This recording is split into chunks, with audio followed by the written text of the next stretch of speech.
비트코인의 움직임이 지지부진해 보입니다. 현재 암호화폐 시장은 어떻게 분석하고 계신가요?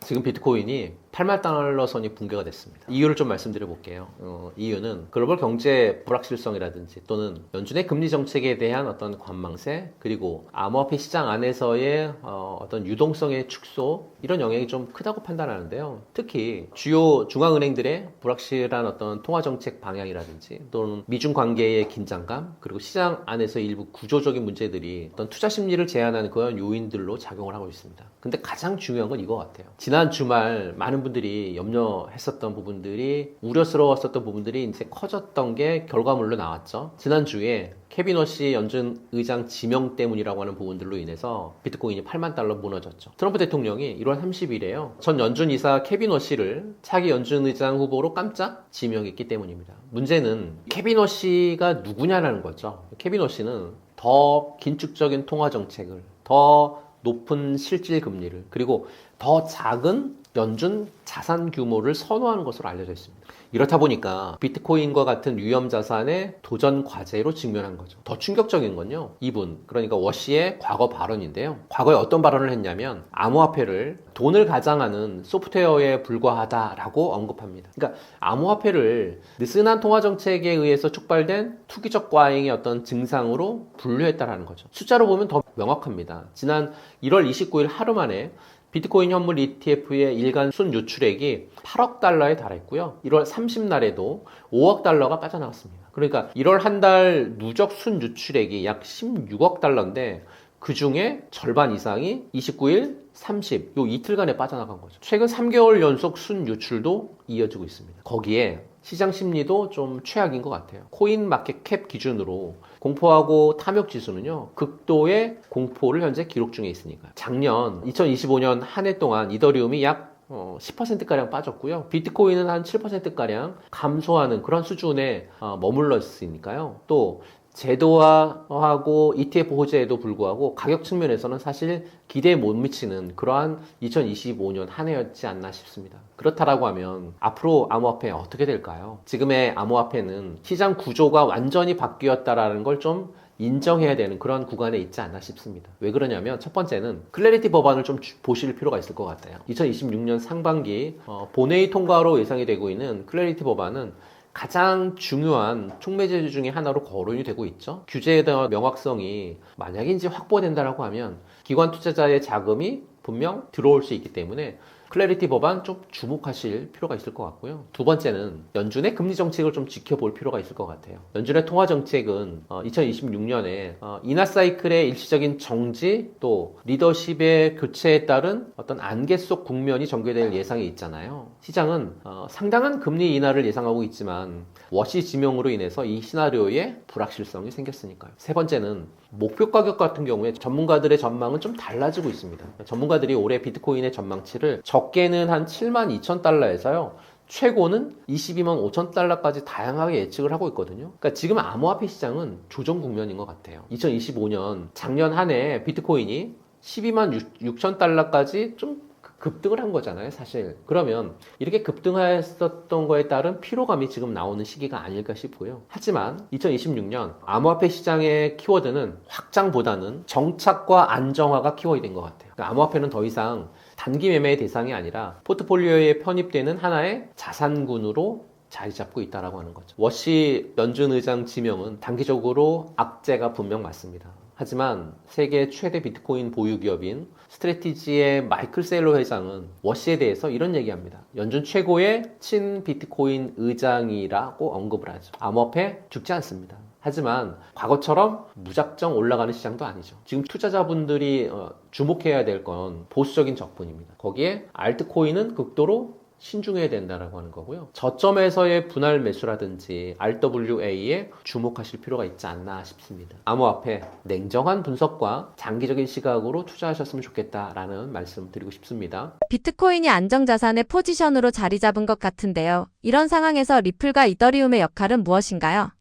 이제 비트코인이 1억 원대를 훌쩍 넘으면서 디지털 금이자 안전자산으로 완전히 자리 잡았잖아요. 비트코인 없으면 포트폴리오도 아니다 라는 말이 상식이 된 그런 시대를 살고 있습니다. 또한 금이나 비트코인이 길을 닦아놓고 있는 이 시장에서 이더리움이라든지 리플은 돈의 흐름을 그 자체를 지배하는 어떤 핵심 엔진으로 좀 볼 수 있는 것 같고요. 이 두 거인이 2026년 금융 생태에서 어떤 혁명을 일으키고 있는지를 좀 짚어볼 필요가 있을 것 같아요. 첫 번째, 이더리움은 어떻게 보면 디지털 경제의 척추이자 인프라라고 정의할 수 있을 것 같습니다. 비트코인이 금고에 넣어두고 있는 금이라고 하면 이더리움은 24시간 멈추지 않고 돌아가는 글로벌 공장이죠. 2026년 지금 이더리움이 단순한 코인이 아니라 전 세계 금융과 기술이 만나는 거대한 인프라가 됐으니까요. 최근 블랙록하고 JP모건의 리포트를 좀 보게 되면 이제 전 세계 부동산이라든지 국채라든지 그리고 이제 주식이 이더리움 네트워크에서 서서히 토큰화 거래가 되고 있다라고 하고 있습니다. 2026년 현재 RWA, 그러니까 실물자산 토큰화 시장 규모가 수조 원에 육박하고 있거든요. 그 거래의 70% 이상이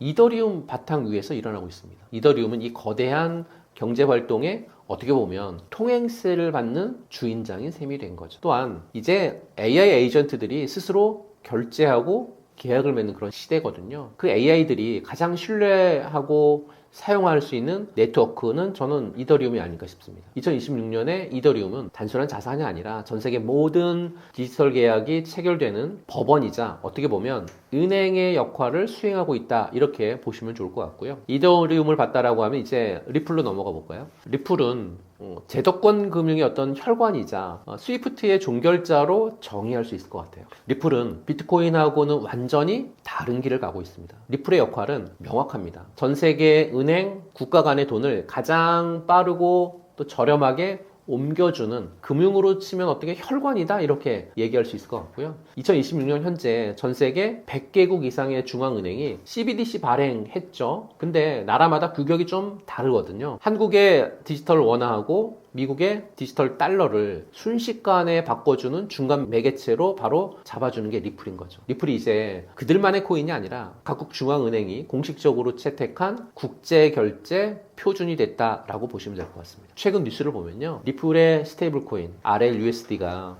전 세계 송금 시장의 30% 점유했다라고 하는 소식이 그 이유죠. SEC하고 어떤 소송이 완전히 종결된 이후에요, 리플이 이제 합법적인 기관용 결제 솔루션으로 어떻게 안착을 잘 했고, 비트코인이 가치를 저장한다라고 하면 리플은 그 가치를 전 세계로 유통시키는 역할을 하고 있는 상황이 현재 펼쳐지고 있습니다. 2026년 암호화폐 투자는 이제 도박이 아니라 전략으로 바뀌었죠. 비트코인이 안전자산으로 자리 잡았다라고 하는 건 시장의 전체 파이가 커졌다는 뜻이거든요. 비트코인이 디지털 앵커 자산으로 진화하는 그런 과정은 어떻게 보면 암호화폐 시장 전체의 성숙을 의미하고 있죠. 그리고 이 성숙한 시장 안에서 이더리움하고 리플은 각자의 강점을 바탕으로 해서 서로 다른, 그리고 매우 중요한 역할을 수행하고 있습니다. 비트코인이 금이라서 다른 게 죽는 게 아니라 금이 있으니까 보석도 가치가 생겨나고요, 화폐도 가치가 생기는 걸로 보시면 될 것 같고요. 2026년은 비트코인이라고 하는 단단한 기초 위에 이더리움의 기술력, 그리고 리플의 범용성이 만나서 진짜 암호화폐의 경제가 완성되는 해가 2026년이 아닐까 싶습니다. 리플 언제 가나요? 이더리움 굉장히 느린데요, 이런 말 하실 필요 없고요. 이미 세상의 큰 형님들은 이 둘을 미래 금융의 핵심으로 낙점했고요. 우리는 그 거인들의 어깨 위에서 편안하게 수익을 좀 즐기시면 어떨까라고 말씀드립니다. 리플 CBDC는 어떤 시장에서 경쟁력이 있나요? 2026년 현재 리플은 단순한 코인이 아닌 것 같아요. 전 세계 중앙은행들이 발행하는 디지털 화폐를 하나로 묶는 금융의 인터넷 그 자체가 되었으니까요. 오늘 리플이 CBDC 시장 어디에서 존재감을 뽐내고 있는지 말씀 좀 드려볼게요. 첫 번째 시장은 국가 간 결제의 브릿지 시장이에요. 그러니까 2026년 지금 전 세계 100개국 넘는 다른 나라들이 CBDC를 발행했거든요. 한국은 디지털 원화, 미국은 디지털 달러. 근데 문제는 서로 규격이 다르잖아요. 한국 원화를 미국 달러로 바꾸려고 하면 여전히 시간이 걸리고 수수료가 비쌉니다. 근데 여기서 리플이 브릿지 통화 역할을 하는데요. 디지털 원화를 리플로 바꿨다가 3초 만에 디지털 달러로 바꿔버리는 거죠. 기존의 스위프트망보다 90% 저렴하고요, 속도는 비교도 안 되게 빠릅니다. 최근 G20 국가들이 발표한 국가 간의 결제 어떤 보고서를 보게 되면 리플의 원장이 사실상 국제 표준의 핵심 인프라로 채택돼서 돌아가고 있습니다. 이 브릿지 시장은 리플이 독식하고 있다. 이렇게 봐도 무방할 것 같습니다. 두 번째 시장은요, 금융 인프라가 부족한 신흥국 시장이에요. 동남아시아라든지 또는 아프리카 그리고 남미 같은 이런 신흥국들을 보시게 되면 이 나라들은 사실 기존 은행만 깔기에는 돈이 굉장히 많이 들거든요. 그래서 바로 디지털로 넘어가는 리프 프로그 전략을 쓰고 있는 거죠. 리플이 사실 이런 나라들에게 CBDC 프라이빗 레저를 통째로 빌려주거든요. 중앙은행이 직접 블록체인을 개발할 필요 없이 리플의 어떤 검증된 기술 위에 자기네 나라 화폐만 올리면 되니까 굉장히 쉽잖아요. 2026년 현재 몬테네그로라든지 부탄이라든지 팔라우라 같은 거기를 넘어서 중동이라든지 아프리카의 주요국들이 리플의 기술로 CBDC를 운영하고 있죠. 금융 소외 계층을 제도권으로 끌어들이는데 정말 리플만한 저렴하고 빠른 솔루션은 없기 때문이라고 말씀드리고 싶습니다. 세 번째 시장은 기관용 스테이블 코인하고 CBDC의 결합 시장인 것 같아요. 이게 진짜 핵심이고 굉장히 중요하죠. 2026년의 금융의 꽃은 RLUSD, 그러니까 리플 스테이블 코인하고 CBDC 간의 시너지인 것 같아요. 그러니까 민간 은행들은 사실 CBDC만으로 모든 거래를 하기에는 유동성이 부족할 때가 굉장히 많거든요. 이때 리플이 발행한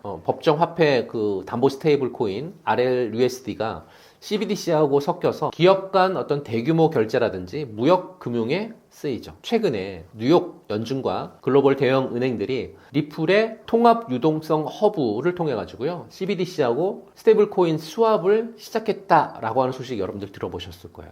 리플은 이제 제도권 은행이 없으면 안 되는 유동성 공급의 심장이 됐다는 얘기입니다. 앞서 말씀드린 요 세 가지 시장, 이 세 가지가 리플이 CBDC 시장에서 가장 압도적인 경쟁력인 것 같아요. SEC하고의 어떤 소송이 완벽하게 종결이 되고 규제에 대한 명확성을 지금 얻은 지금 상황에서 리플은 더 이상 도박은 아니고요, 전 세계 디지털 화폐가 흐르는 길목을 지키고 있지 않나 라고 말씀드리고요. 리플 박스권에 갇혀 있는데 언제 폭등하나요? 라고 묻기 전에 리플이 장악한 이 거대한 영토를 좀 먼저 보셨으면 좋겠고요. 돈의 흐름을 읽는 분들이 결국에는 부의 주인공이 되지 않을까라는 말씀드리고 싶습니다. 현재 XRP 관련 호재는 어떤 것들이 있나요?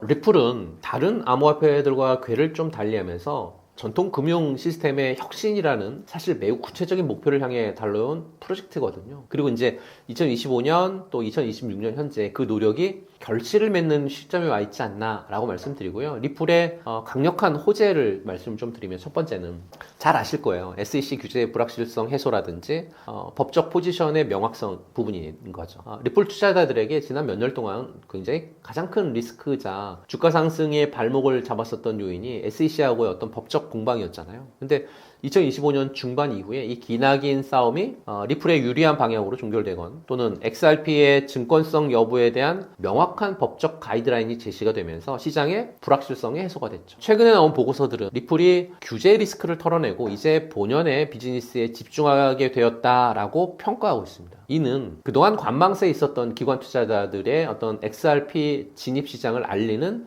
신호탄이고요. XRP가 비로소 합법적인 디지털 자산으로서의 어떤 광범위하게 활용될 수 있는 길을 열어준 호재죠. 이제 리플은 어떻게 보면 당국하고의 마찰 없이 세계 금융 시스템과의 통합에 어떤 속도를 낼 수 있지 않나 라고 보시면 될 것 같고요. 두 번째 호재는 중앙은행 디지털 화폐 시장의 핵심 플레이어로서의 어떤 부상인 것 같아요. 2026년 현재 전 세계 중앙은행들은 CBDC 발행에 사활 걸고 있거든요.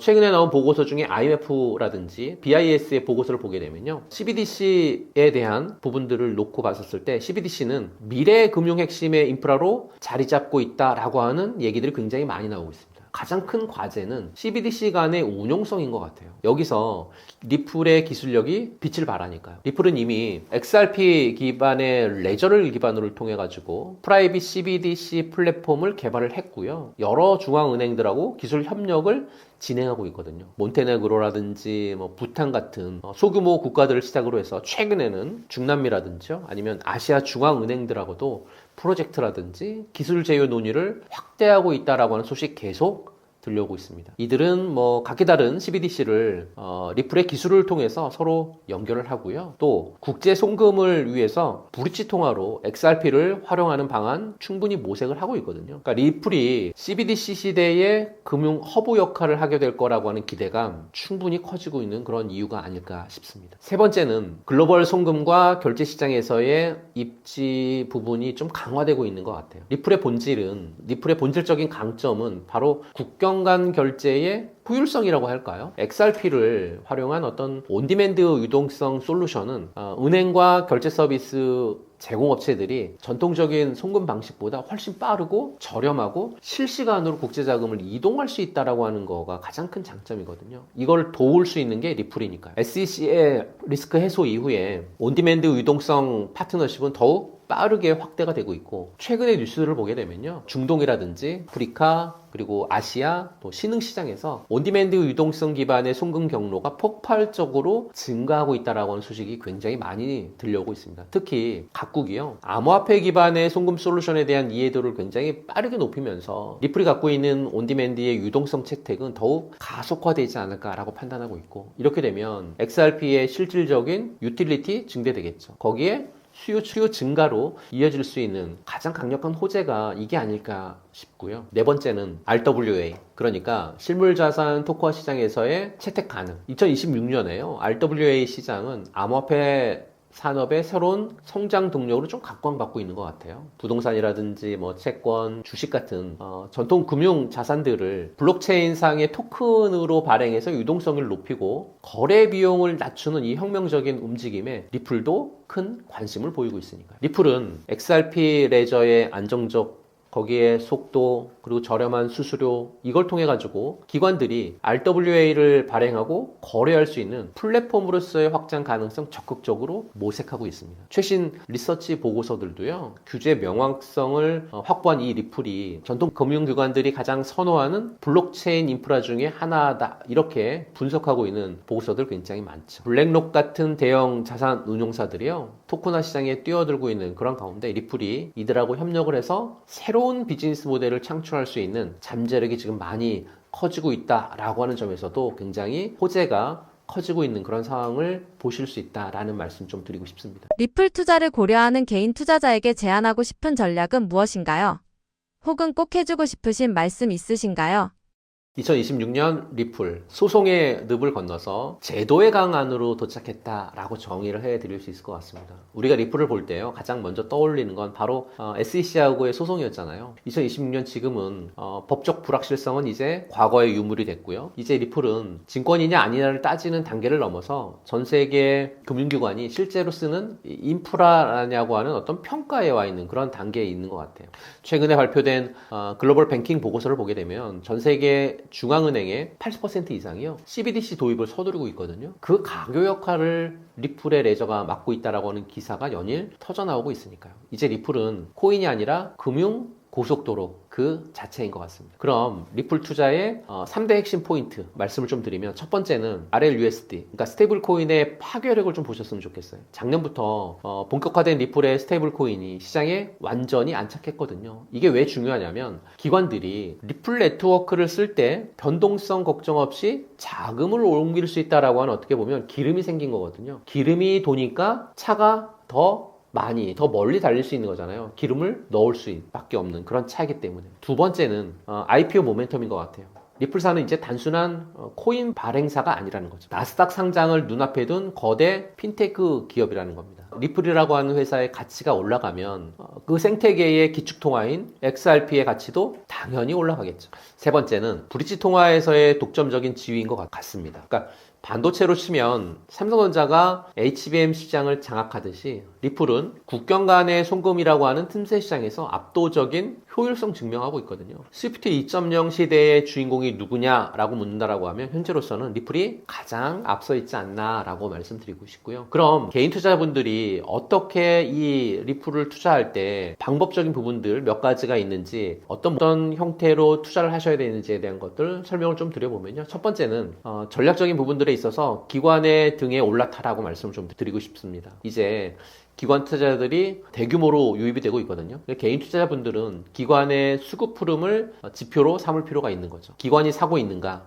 또한 글로벌 펀드에 XRP가 포함되어 있는가를 확인하는 것이 2026년 투자의 핵심인 것 같아요. 기관의 자금은 사실 한번 들어오면요 쉽게 빠져나가지 않은, 어떻게 보면 스마트머니이기 때문에 그렇거든요. 두 번째 전략은 시간을 아군으로 만드는 그런 전략인 것 같아요. XRP는 이제 제도권 자산이거든요. 하루에 뭐 5배 또는 10배 수모여가는 이런 잡코인이 아니라는 거죠. 전 세계 금융 시스템이 리플의 원장 위에서 돌아가는 속도에 맞춰서 가치가 우상향하는 그런 구조거든요. 그렇다라고 하면 조급함을 좀 버리고 확신을 채우시는 그런 전략이 좀 필요하지 않을까 싶고요. 세 번째 전략은 글로벌 정책 변화에 귀를 기울이셨으면 좋겠습니다. 미국이나 영국이나 일본 같은 주요 국가들의 규제 프레임워크가 완성이 됐거든요. 이제는 개별 뉴스보다는 각국 중앙은행의 움직임을 보실 필요가 있다는 거죠. 특히 리플의 CBDC 파트너십 발표는 단순한 호재가 아니라 정말 수요의 고착화를 의미하는 강력한 신호이기 때문에 반드시 체크해 보실 필요가 있다라고 말씀드리고요. 그동안 시장을 지켜보면서 느낀 점은 사실 결국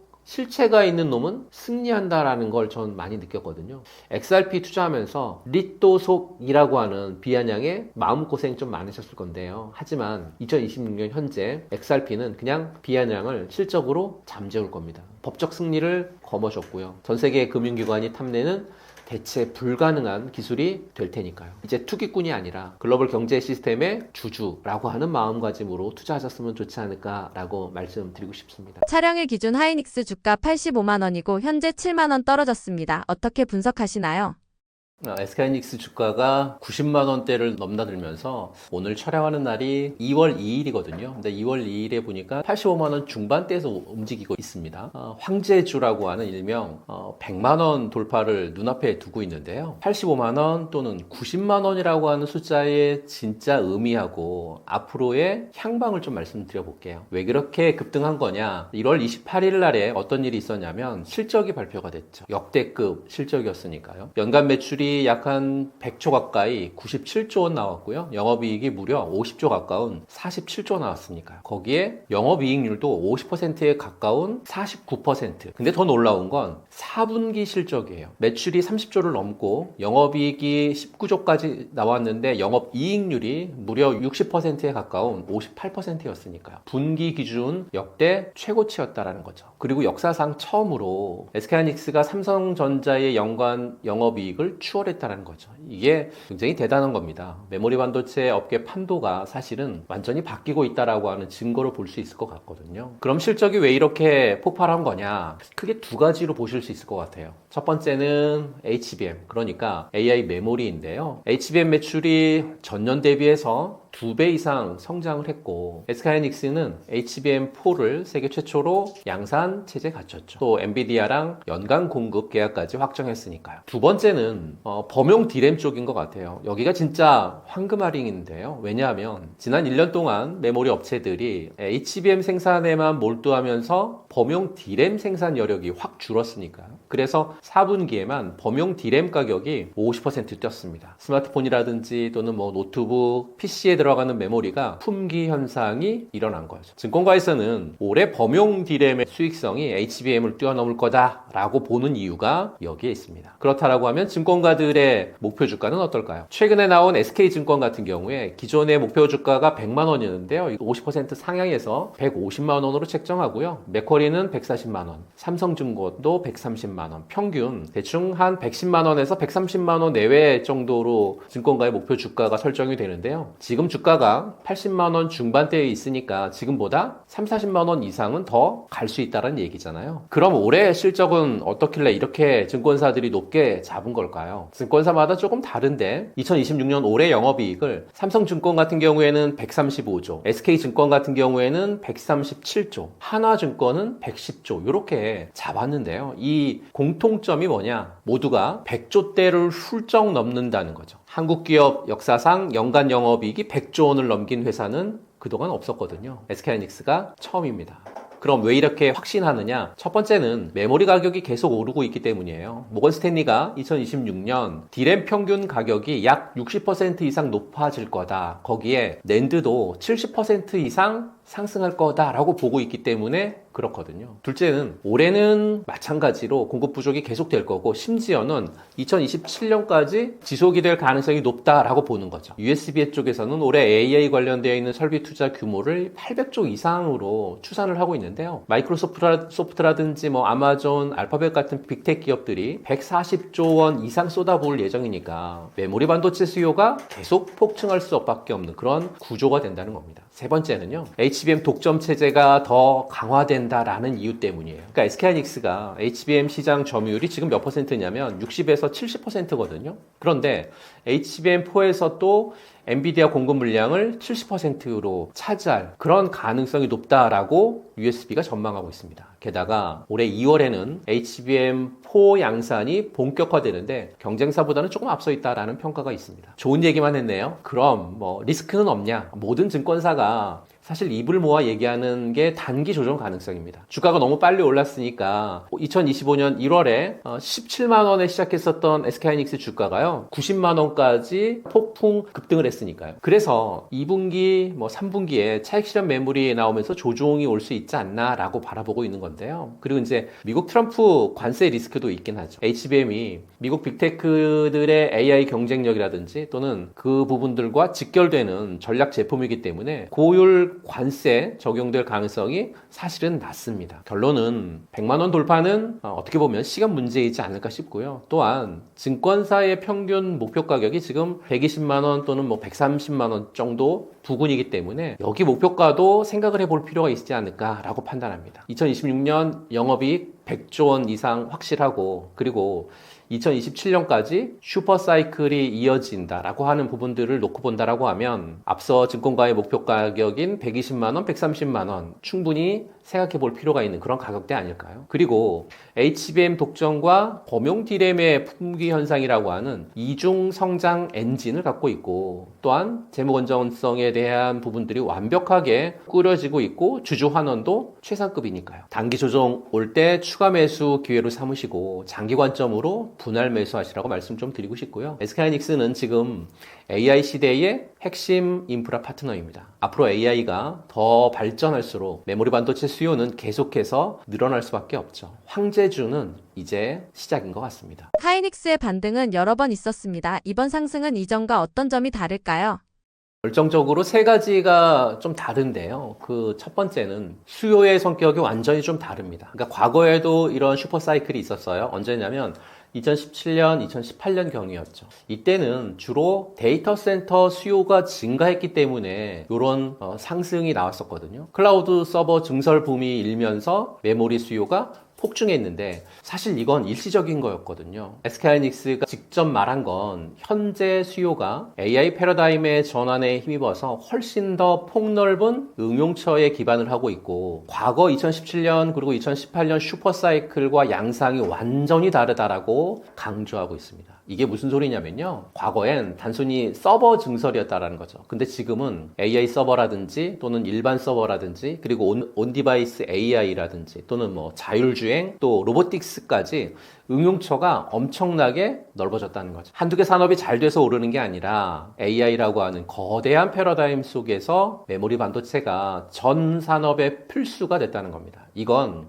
과거랑 차원이 완전히 다르다는 얘기죠. 두 번째는요. 공급 구조가 근본적으로 바뀌었습니다. 과거 슈퍼사이클의 문제는 뭐였냐면 호황기 때 업체들이 설비 투자를 확 늘리거든요. 그러면 공급이 폭증하면서 가격이 어떻게 되겠습니까? 폭락하잖아요. 그러면 다시 불황이 왔거든요. 그러니까 전형적인 호황, 불황 사이클이었다는 거죠. 근데 지금은 이게 구조적으로 좀 불가능해졌습니다. 왜냐하면 HBM 웨이퍼 한 장을 생산하는 과정 속에서 표준 DDR5 웨이퍼 3장 분량의 생산 손실이 발생하고 있거든요. 무슨 말이냐? SK하이닉스가요. HBM을 더 많이 만들수록 전체 메모리의 공급량이 줄어든다는 뜻이죠. 이게 진짜 핵심입니다. 과거엔 설비만 늘리면 공급이 쫙 늘어났는데 지금은 돈이 많이 남는 HBM을 만들려면 범용 D램을 덜 만들 수밖에 없죠. 그래서 HBM 가격도 높고 범용 가격도 동시에 오르고 있으니까요.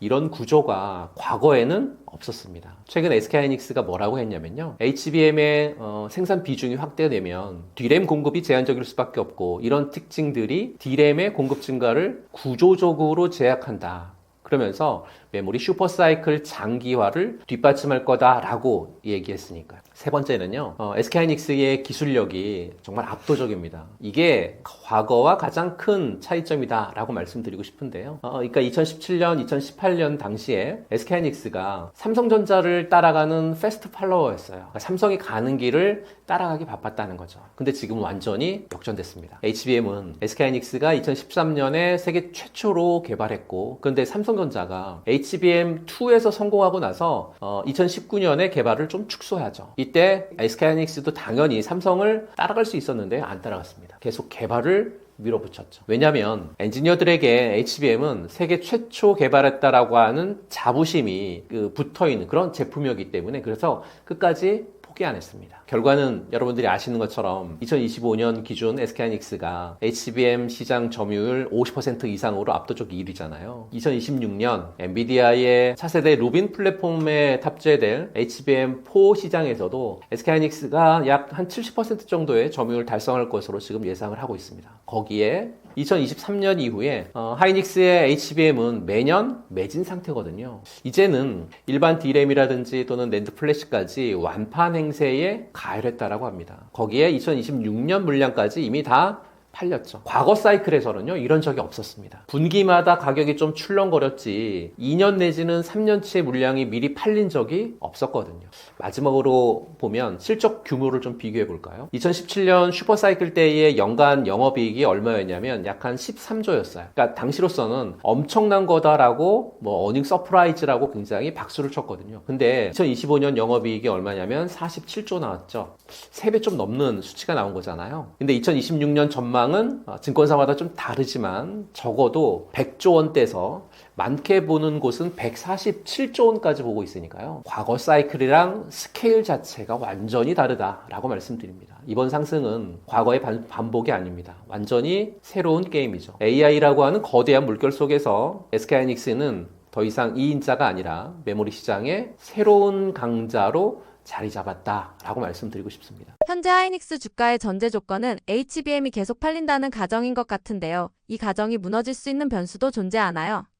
네, 맞습니다. SK하이닉스 주가의 핵심 전제는 HBM이 최소한 2027년까지 품귀 현상이 계속된다라고 하는 건데요. 근데 이게 100% 확실한 미래냐? 아니죠. 변수는 분명 존재합니다. 몇 가지 리스크를 좀 말씀드리면 첫 번째 리스크는 AI 거품론이죠. 사실 2025년에 몇 차례 AI 거품론이 좀 불었죠. 여름을 기억해 보실 필요가 있을 것 같아요. 2025년 여름에 마이클 버리라고 하는 유명한 펀드 매니저가 엔비디아 공매도 포지션을 공개하면서 SK하이닉스 주가가 25만 원대로 폭락한 적이 있거든요. 이게 끝이 아니고 겨울 2025년 12월 달에 샘 올트먼 오픈 AI CEO가 AI 산업이 거품이 있을 수 있다라고 인정하면서 또 한 번 흔들렸으니까요. 근데 여기서 중요한 건 거품이 나올 때마다 주가는 일시적으로 흔들렸지만 결국 다시 회복했다는 거거든요. 왜냐하면 실제 수요는 거품이 아니었으니까요. 이때 SK하이닉스가 뭐라고 했냐면요. HBM, D램, 낸드 플래시 물량이 이미 완판됐다라고 밝혔으니까요. 2026년 물량 다 팔렸다. 그러니까 거품이었다라고 하면 이게 가능했겠냐고요. 하지만 절대 방심하면 안 되는 부분들도 분명 있는 것 같아요. 지금 마이크로소프트라든지 구글 또는 아마존 같은 빅텍들이 고민에 빠졌습니다. 투자 대비 수익인 ROI, 이게 문제예요. 만약에 2026년 하반기에 빅텍 기업들이 이런 얘기할 수 있을 것 같아요. 일단 지어놓은 데이터 센터부터 돌려보고 추가 구매는 우리 나중에 하자, 이런 속도 조절에 만약에 들어간다라고 하면 그럼 HBM 수요는 순식간에 얼어붙겠죠. 이건 분명한 리스크입니다. 두 번째 리스크는 경쟁사들의 추격인 것 같아요. 그러니까 지금 SK하이닉스가 HBM 시장에서 60%에서 70% 정도 점유율로 압도적이거든요. 근데 삼성전자랑 마이크론도 가만히 있지 않죠. 삼성전자가 2025년 3분기에 드디어 엔비디아의 공급망에 진입을 했고 HBM4 같은 경우에 올해 2월부터 양산 출하할 예정이다라고 밝혔으니까요. 마이크론도 수율이 잡혀서 미국의 어떤 정부의 보조금을 등에 업고 캐파를 만약에 무식하게 늘린다라고 하면 어떻게 될까요? 결국 가격 떨어지겠죠.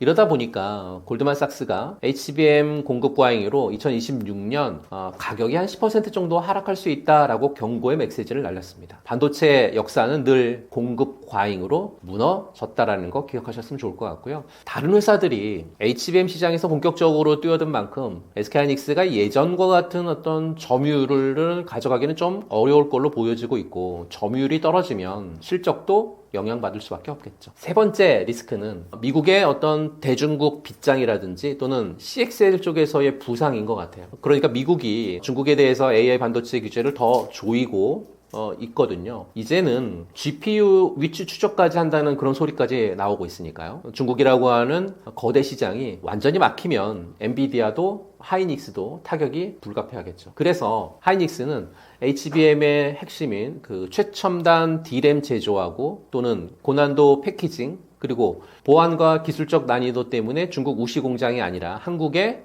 이천 공장이죠. 한국의 이천 공장의 M16 그리고 청주의 M15에서 생산이 이루어지고 있으니까요. 하지만 타격이 없다고 말할 수는 없습니다. SK하이닉스 전체 D램 생산의 약 40%가 중국 우시 공장에서 나오고 있기 때문이죠. 만일 우시 공장이 막히면 빈자리를 채우기 위해서 한국의 첨단 라인을 범용 D램 생산으로 돌려야 하는 정말 최악의 시나리오가 발생할 수 있습니다.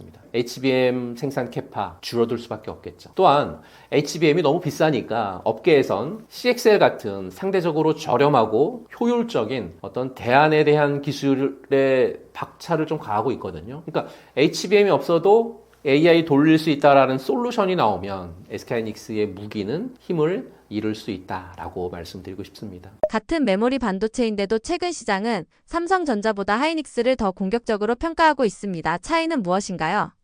지금 시장이 하이닉스를 더 높게 평가하는 가장 결정적인 이유는 바로 압도적인 HBM의 어떤 선점 그리고 AI 반도체 시장에서의 독보적인 존재감 여기에 있지 않을까 싶습니다. 반면 삼성전자는 물론 훌륭하지만 여러 사업 부분의 어떤 분산 효과라든지 또 HBM 시장의 추격자 입장에서 시장의 기대감이 조금 덜한 거라고 판단을 할 수 있을 것 같아요. 먼저 우리가 메모리 반도체라고 하면 다 똑같은 줄 알지만 지금 시장은 완전히 두 갈래로 쪼개졌습니다. 범용 제품 레거시 메모리하고 인공지능을 위한 맞춤형 메모리 요 두 가지로 분리가 됐죠. 여기에서 하이닉스가 삼성전자보다 더 높게 점수를 받는 첫 번째 이유는 바로 HBM의 압도적인 주도권 때문입니다. 기억하실 거예요. 하이닉스는 엔비디아라고 하는 거대한 고래하고 아주 일찍부터 손을 잡았으니까. 그리고 지금 2026년 시점에서 보면 하이닉스의 HBM3라든지 또는 HBM3E가 이미 시장의 표준이 됐습니다. 삼성전자가 뒤늦게 추격하고 있지만 한번 짜여진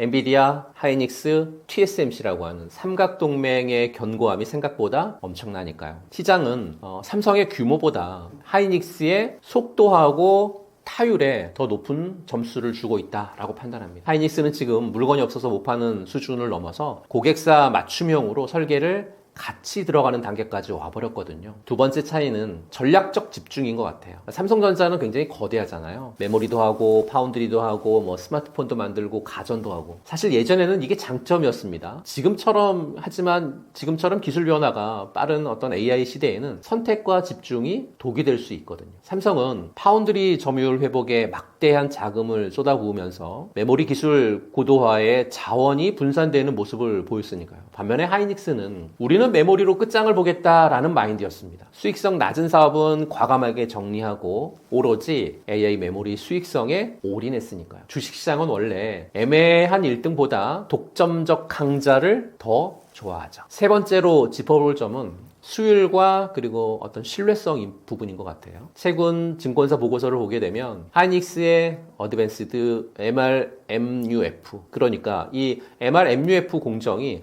6세대 그리고 7세대 HBM에서도 안정적인 수율을 뽑아내고 있다라고 하는 점에 주목하고 있죠. 반도체는 이론보다 누가 더 불량 없이 많이 뽑아내느냐가 돈을 결정하니까요. 하이닉스가 보여준 이 꾸준한 신뢰도가 기관 투자자들에게 하이닉스는 실적이 찍히는 기업이다 라는 확신을 준 것 같습니다. 삼성은 기술력은 좋지만 실제 양산 과정에서 노이즈가 시장의 불안감을 완전히 해소하지 못하다고 하는 게 시장의 평가에 대한 지배적인 부분들이죠. 마지막으로 주식은 현재가 아니라 미래를 사는 거잖아요. 지금 시장은 2027년 그리고 2028년에 커스텀 메모리 시대에도 하이닉스가 설계를 주도할 거다라고 믿고 있습니다. 삼성전자가 이 분위기를 반전시키려면 단순히 우리 삼성전자도 잘 만듭니다 라고 하는 게 아니라 파운드리하고 메모리를 결합한 삼성만의 시너지를 숫자로 증명해야 됩니다. 지금 하이닉스가 더욱 공격적으로 평가받는 이유는 첫 번째, AI 동맹의 어떤 핵심 파트너라고 하는 거. 두 번째, 메모리 외길 인생의 집중력을 통한 결실을 보고 있다라고 하는 거. 세 번째, 양산 실력에서 확실한 실적 증명을 했기 때문이다 라고 말씀드리고 싶습니다. 앞으로 하이닉스 주가를 결정짓는 요소는 어떤 것들이 있을까요? 하이닉스의 심장은 경기도 이천에 있지만 그 혈압을 조절하는 건 실리콘밸리다 이렇게 말씀드리면 아마 이해하기 쉬우실 것 같아요. 앞으로 하이닉스의 주가를 결정짓는 요소는 몇 가지가 있는데요. 그 첫 번째 요소는 미국 AI 빅테크가 곧 하이닉스의 운명이죠. 올해 2026년 HBM 시장은 전년 대비해서 30% 이상 성장하면서 향후 5년 동안 평균 30% 성장을 전망이거든요. 그런데 이 HBM 누가 사느냐? SK하이닉스는 2023년 이후에 HBM 제품이 거의 완판 상태거든요. 엔비디아, 구글, 마이크로소프트, 그리고 아마존 웹서비스, 아마존 웹서비스 같은 미국 빅테크 기업들이 이 물량을 다 쓸어가고 있어요. UBS 같은 경우에 2026년 엔비디아 차세대 루빈 플랫폼 HBM4 시장에서 SK하이닉스가 약 70% 점유율을 달성할 것으로 지금 전망하는데요. 더 놀라운 건 SK하이닉스는 마이크로소프트의 마이야 200, 그리고 구글, 아마존 웹서비스 같은 글로벌 빅테크 기업들의 자체 AI 칩으로 HBM 공급처를 빠르게 확대하고 있죠. 구글의 TPU가 엔비디아 GPU 가격의 절반 수준이면서 비슷한 성능을 내고 있거든요. 메타가 구글 TPU를 수십억 달러 규모로 구매하고 있는 방안을 지금 논의 중에 있는데 이게 무슨 의미냐면 엔비디아 독점이 깨지더라도 HBM 수요는 오히려 더 늘어날 수 있다라고 보는 측면이 되겠습니다. 두 번째 요소는요, 기술의 패러다임의 변화인 것 같아요. 이제 HBM은 단순히 빨리 만드는 메모리가 아니고요. 2026년 현재 우리는 맞춤형 HBM 시대에 있는 것 같습니다. 고객사가 이렇게 원할 수 있어요. 우리 칩에 딱 맞는 이런 메모리 만들어줘 라고 요구하면 SK하이닉스는 설계단부터 같이 참여하죠. 여기에 가장 중요한 변수는 TSMC하고의 동맹입니다. 하이닉스가 HBM의 메모리를 만들고 TSMC가 로직 다이를 담당하는 이 구조가 얼마나 톱니바퀴처럼 잘 돌아가느냐가 핵심인데요. 최근 뉴스를 보게 되면 하이닉스가 HBM4 양산 수율을 예상보다 많이 앞당겼다라는 소식이 들리고 있습니다. 이런 공정에 있어서의 어떤 안정성이 확인될 때마다 주가는 한 단계씩 계속 레벨업이 되겠죠. 삼성전자의 추격을 뿌리칠 수 있는 유일한 무기가 바로 이 연합군 시스템의 견고함이라고 하는 거 잊지 않으셨으면 좋겠고요. 마지막으로 주가를 흔들 수 있는 가장 무서운 복병은 심리라든지 또는 경제 상황도 분명 있는 것 같아요. 지금 시장에는 AI에 돈을 엄청나게 쏟아붓는데 진짜 돈은 누가 벌었어? 라는 AI 거품론이 주기적으로 고개를 들고 있거든요. 하이닉스 실적은 역대급인데 주가가 못 갈 때는 10중 8구 이 논리 때문이다 라고 보시면 될 것 같고요. 여기에 미국의 금리 정책이라든지 또는 대중국 반도체 규제 같은 뭐랄까요, 지정학적 리스크 이것도 무시 못하죠. 2026년 지금도 미국은 첨단 반도체 장비의 중국 유입을 꼼꼼히 막고 있고 하이닉스의 중국 공장 활용도가 제한될수록 비용 부담은 늘어나겠죠. 즉 미국의 지금 중간선거 이후에 어떤 정책 변화라든지 또는 대중국 봉쇄 강도가 하이닉스의 중장기 마진율을 결정짓는 변수가 되지 않을까라고 판단합니다. 앞으로 SK하이닉스 주가를 보실 때 한국 뉴스는 참고 정도로만 하시고 밤마다 미국 나스닥의 빅테크 실적 발표를 보셨으면 좋겠습니다. 그들이 AI 투자를 더 늘리겠다라고 선언하는지, 그리고 하이닉스가 엔비디아의 차세대 GPU인 루빈 시리즈하고 또는 울트라 루빈, 그리고 그 다음번이 파인만인데 여기까지 HBM을 독점적으로 공급하는지에 대한 모든 승부처가 달려있다라고 말씀드리고 싶고요. 반도체는 이제 산업의 쌀을 넘어 AI 심장이 됐잖아요. SK하이닉스는 그 심장을 만드는 핵심 공장이죠. 미국의 AI 수요가 살아있는 한, 그리고 하이닉스가 TSMC하고 손잡고 기술의 초격차를 유지하고 있는 한 공격적인 평가는 계속되지 않을까라고 판단하고 있고요. 엔비디아 실적과 미국 빅테크의 AI 투자 규모, 이것만 추적하면 SK하이닉스 주가 흐름 어느 정도 예견해 볼 수 있지 않을까라고 판단합니다. 코스피 5천 현재 국내외 증시 상황은 어떤가요?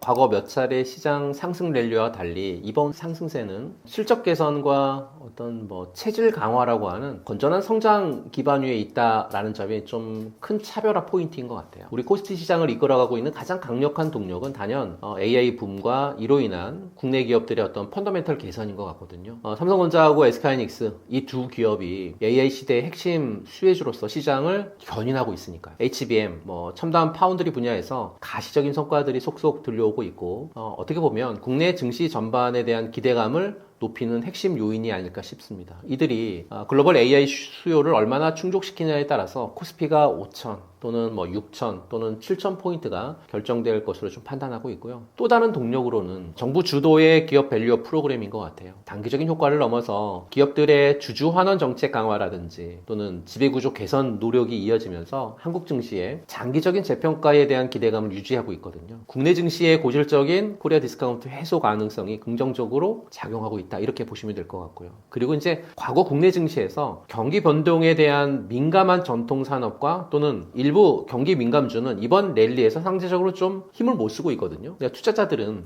성장성이라든지 기술 혁신을 갖고 있는 미래 성장 산업에 관심을 집중하고 있습니다. 이들이 글로벌 정책 변화라든지 산업 트렌드에 부합하면서 장기적인 어떤 안정적인 수익 창출이 가능하다라고 평가받고 있기 때문에 그렇습니다. 예를 들면 조선, 방산, 원전, 반도체, 바이오, 로봇, 콘텐츠 이런 쪽인 것 같아요. 하지만 마냥 낙관할 수만은 없습니다. 왜냐하면 가파른 상승 뒤에는 언제나 조정의 위험이 도사리고 있으니까. 코스피 상승의 상당 부분을 소수의 대형 기술주라든지 또는 반도체 기업들이 견인하고 있죠. 이들 기업의 실적이나 주가에 만약에 문제가 생기면 지수 전체에 큰 충격을 줄 수 있다라고 하는 점은 항상 경계해야 될 것 같습니다. 또한 한국 경제는요, 수출 의존도가 높잖아요. 글로벌 경제 상황에 상당히 민감한데, 그래서 미국이나 또는 중국 같은 어떤 주요 경제 대국의 경기 둔화 가능성과 또는 유가 급등 같은 예측 불가능한 어떤 외부 변수는 언제든지 코스피에 부담을 줄 수 있습니다. 사실 코스피 5천 시대에는 국내만의 흐름은 좀 아닌 것 같아요. 글로벌 증시의 어떤 대세 상승 흐름과 특히 미국을 중심으로 한 기술주 강세가 사실 그 배경인 것 같습니다. 엔비디아라든지 마이크로소프트,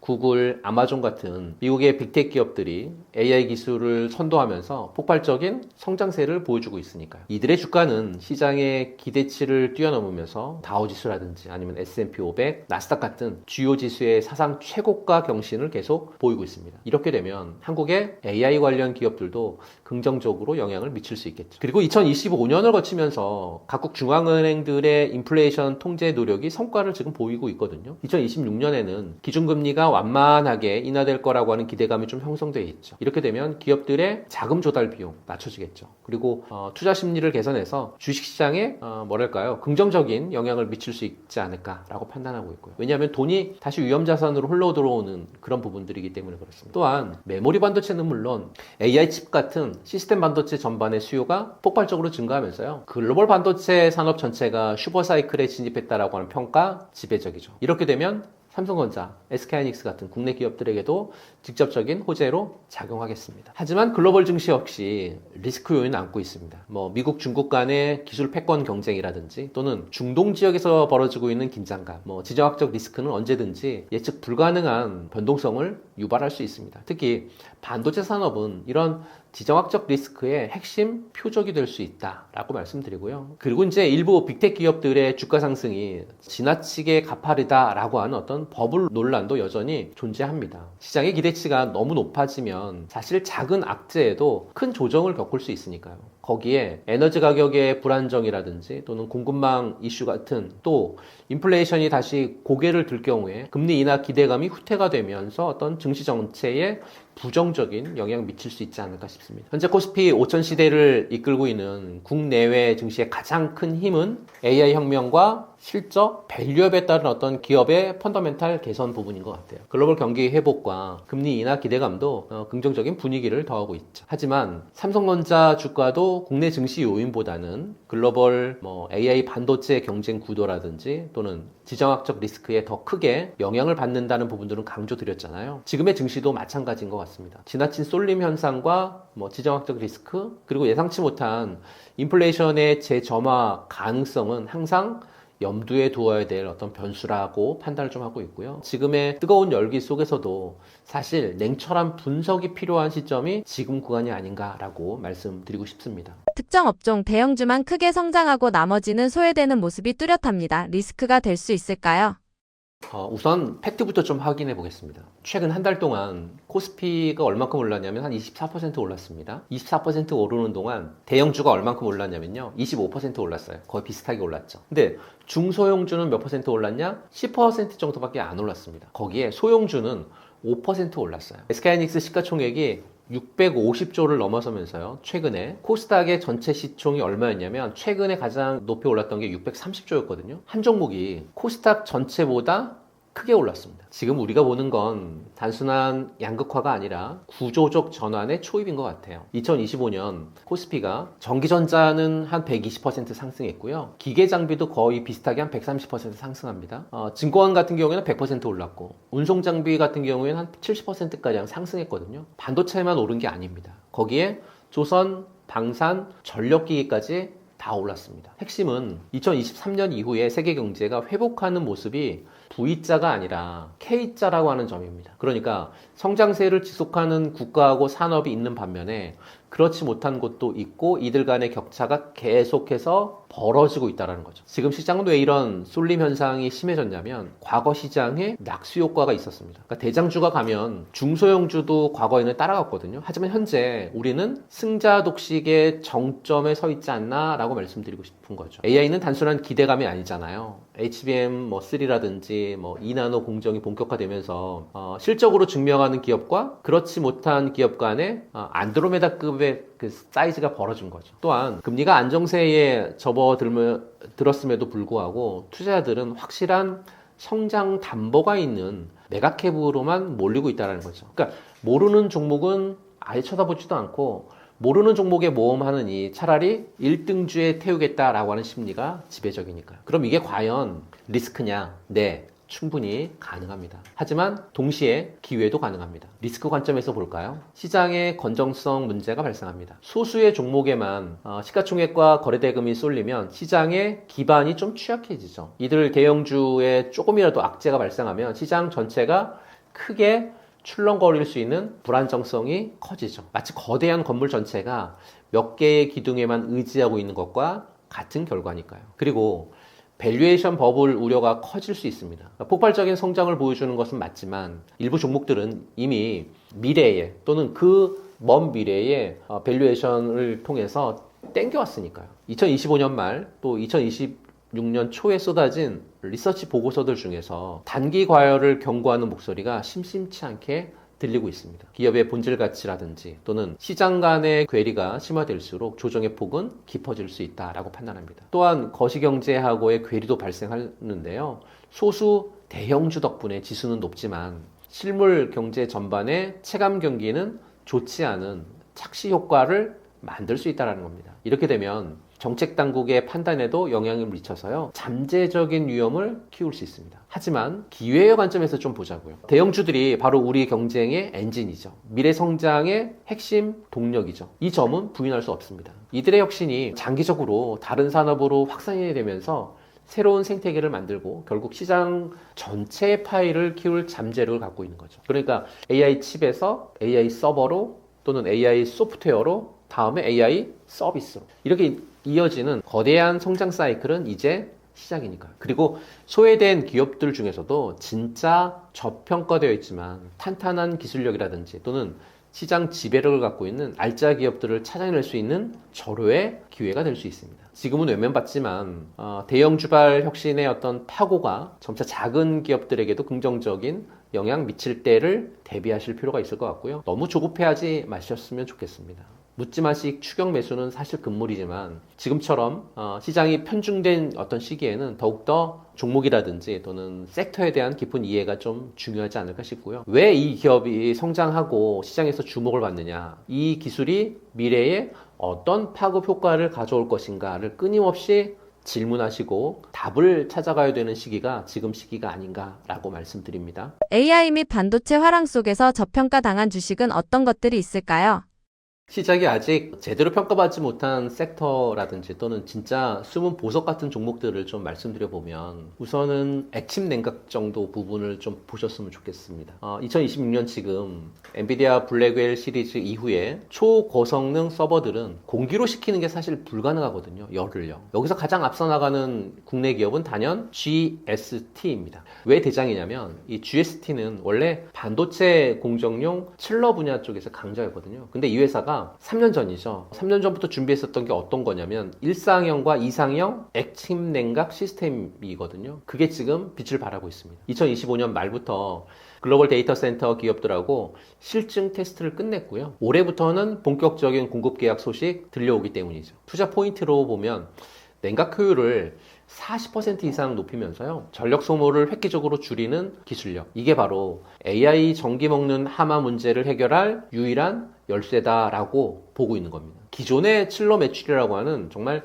탄탄한 기초 위에 액침 냉각이라고 하는 강력한 성장 엔진을 달았으니까 이 분야 대장주로 손색이 없다라고 판단하고 있고요. 두 번째는 유리기판 쪽인 것 같아요. 유리기판은 반도체 패키징의 어떤 판을 바꾸는 혁명이거든요. SKC의 자회사 앱솔릭스가 공장을 돌리고 인텔이 도입을 선언한 지금 장비 쪽에서 가장 독보적인 기술을 갖고 있는 대장은 필옵틱스인 것 같습니다. 왜 대장이냐면 유리는 아주 미세하게 깎고 구멍을 뚫는 게 핵심이거든요. 근데 필옵틱스가 세계 최초로 유리기판용 TGV용 레이저 시각 장비를 양산에 성공을 해서 공급한 전력이 있죠. 2026년 현재 삼성전기와 인텔 같은 주요 거인들이 유리기판 라인을 증설할 때 필옵틱스의 레이저 장비 없이는 공정 자체가 안 된다는 말이 여기서 나오고 있는 얘기죠. 투자 포인트는 단순히 기대감만이 아닙니다. 유리기판 테마가 불 때마다 먼저 움직이는 건 대장의 탄력을 통해서 움직이겠죠. 디스플레이 레이저 기술에서 다져온 노하우가 반도체 최첨단 패키징으로 전유되면서 이제는 어떻게 보면 명실상부한 반도체 핵심 장비주로 재평가받을 준비를 좀 마친 기업이다라고 보시면 될 것 같습니다. 마지막 세 번째 기업은요. 메모리의 한계를 부수는 CXL인 것 같아요. 삼성전자가 CXL은 우리가 주도한다라고 선언한 이후에 그 생태계에 실제 매출이 가장 빠르게 찍히는 종목이 바로 네오셈이거든요. 왜 대장이냐면 아무리 좋은 CXL D램을 만들어도 이게 제대로 작동하는지 검사를 해야 팔리는 거잖아요. 네오셈은 CXL 1.1 또 2.0을 넘어서 2026년 현재 CXL 3.0과 3.1 차세대 검사 장비를 사실상 독점하고 있기 때문에 그렇습니다. 전 세계에서 CXL 전용 테스트를 양산 공급할 수 있는 업체는 정말 손에 꼽을 정도거든요. 근데 그 네오셈이 최전선에 있다는 거죠. 투자 포인트는 CXL은 HBM의 다음 타자인 것 같습니다. HBM이 특수 목적용 반도체라고 하면 CXL은 모든 서버 D램의 표준이 될 그런 기술이니까요. 삼성전자하고 SK하이닉스가 CXL 양산 비중을 늘릴수록 네오셈의 검사 장비는 정말 불티나게 팔려나갈 수밖에 없는 그런 구조여서요. 실적이 뒷받침되는 확실한 대장주가 되지 않을까라고 말씀드리고요. 지금 말씀드린 GST, 필옵틱스, 네오셈은 단순히 이름만 있는 종목들이 아니고요. 2026년 현재 반도체의 3대 난제라고 볼 수 있는 열, 미세화, 그리고 용량을 해결해주는 솔루션을 가진 그런 기업들이기 때문에 이 세 종목을 말씀드렸습니다. 상법 개정 배당 정책 변화는 얼마나 중요한 변수인가요? 먼저 상법 개정부터 좀 볼까요? 최근 이제 국회를 통과해서 지금 시장을 좀 뜨겁게 달구고 있는 상법 개정의 핵심은 이사회의 어떤 충실 의무 대상을 사실 주주로 확대하는 거잖아요. 이게 왜 우리 반도체 투자자뿐만 아니라 여러분들 주식을 투자하시는 분들에게 중요할까요? 과거를 보면 반도체 예를 좀 들어보게 되면요. 기술은 세계 1위인데 주가는 왜 늘 코리아 디스카운트에 묶여 있었냐? 핵심 사업부를 툭 하면 물적 분할해가지고 따로 상장시켰거든요. 대주주 일가 배불리는 합병안 내놓으면서 개미 투자자들 피눈물 나게 했으니까요. 하지만 이제 2026년은 좀 다르죠. 이사들이 대주주의 이익만 챙기다가 소액주주에게 손해를 끼치면 법적 책임을 져야 되니까요. 이제 삼성전자나 SK하이닉스 같은 대형주들이 함부로 주주 가치를 훼손하는 의사결정 못하겠죠. 최근 증권사 보고서를 보면 이 법안 통과 이후에 외국인의 자금이 한국은 이제 좀 믿을 만하다라고 하면서 대거 유입되고 있다라고 하고 있죠. 이게 바로 우리가 체감하는 최근 지수의 견인 동력인 것 같습니다. 더 파괴적인 건요. 3차 상법 개정안은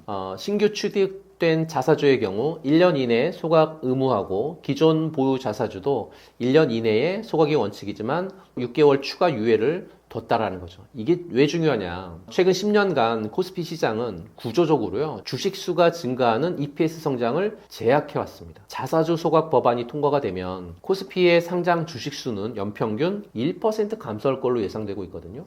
코스피의 밸류에이션 재평가 요인으로 작용하고 있기 때문이라고 말씀드립니다. 쉽게 얘기하면 같은 이익이 더 적은 주식수로 나눠진다라고 하는 거죠. 그러면 주당 순이익이 자동으로 올라가겠죠. 다음은 배당 쪽을 한번 살펴볼 필요가 있을 것 같아요. 한국 증시가 과거 10년 동안, 그러니까 2014년부터 2023년까지 10년 동안 배당 성향이 26%였습니다. 비교를 해볼게요. 미국이 얼마였냐면 42%였습니다. 일본 36%였거든요. 한참 낮죠. 더 충격적인 건 최근 10년 기준 한국 기업의 주주 환원율 같은 경우에 평균 29%였어요. 미국이요. 100%에 가까운 92%였습니다. 선진국이요. 평균이 68%입니다. 창피하죠. 왜 이렇게 됐냐면 사실 세금 구조 때문에 그런 것 같습니다.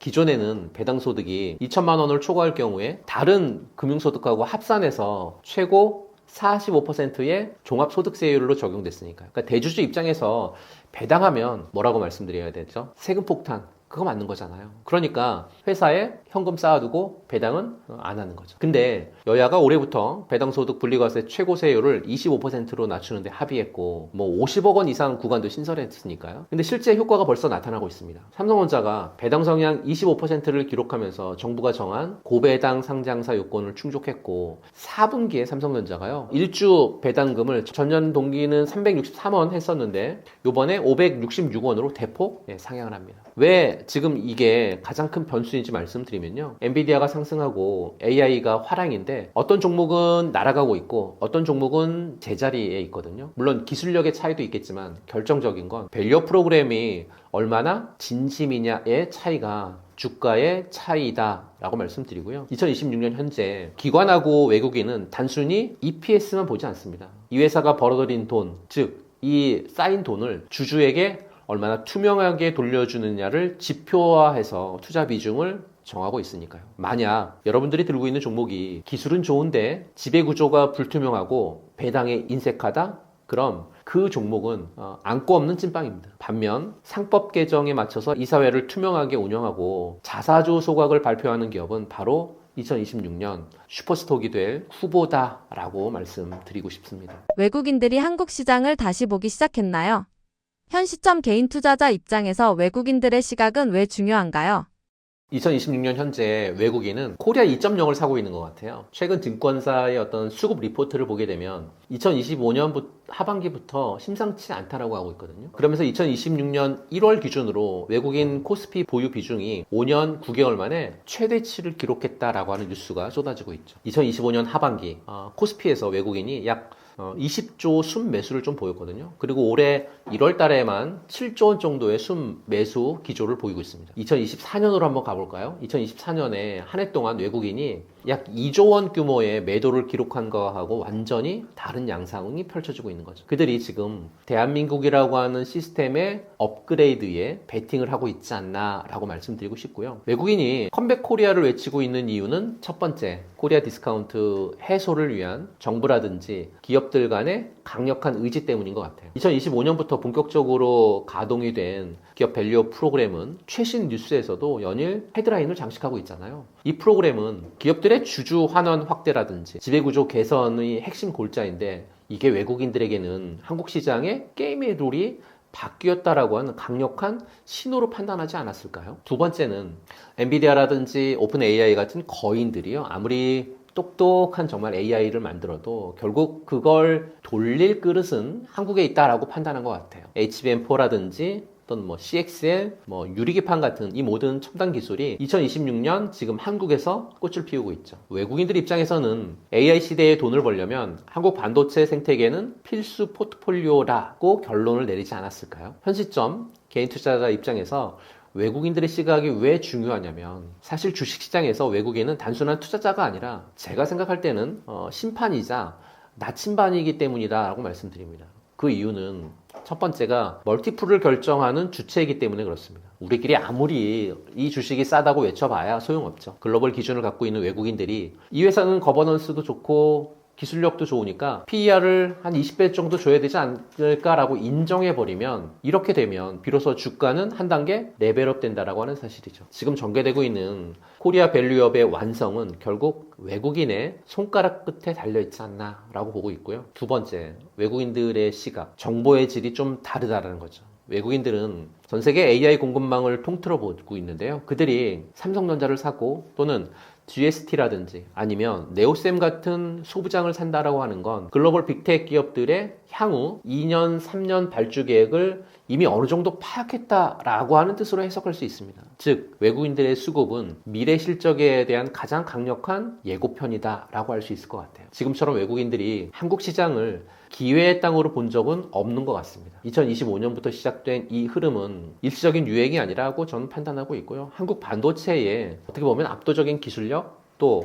상법 개정이라고 하는 제도적인 혁신이 만난 구조적인 상승장이다 이렇게 말씀드리고요. 외국인들이 아스팔트의 길을 현재 닦아놓고 있습니다. 우리는 이 길 위에서 가장 좋은 차를 골라 타고 끝까지 가면 됩니다. 외국인 시각의 시장을 보면 리스크는 줄 수 있고 수익은 선명해질 테니까요. 조정 가능성은 없나요?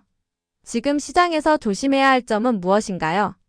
지금 증권가 최근에 나온 보고서들을 보면 공통적으로 올해 상고 하저 흐름을 경고하고 있습니다. 그러니까 조정 가능성은 폭락이 없더라도 건강한 숨고르기는 필수다 이렇게 말씀드리고 싶은데요. 이건 시장이 끝났다라고 하는 신호가 아니라 빨리 달린 차에게 잠시 쉬어가는 시간이다라고 이렇게 보시면 될 것 같아요.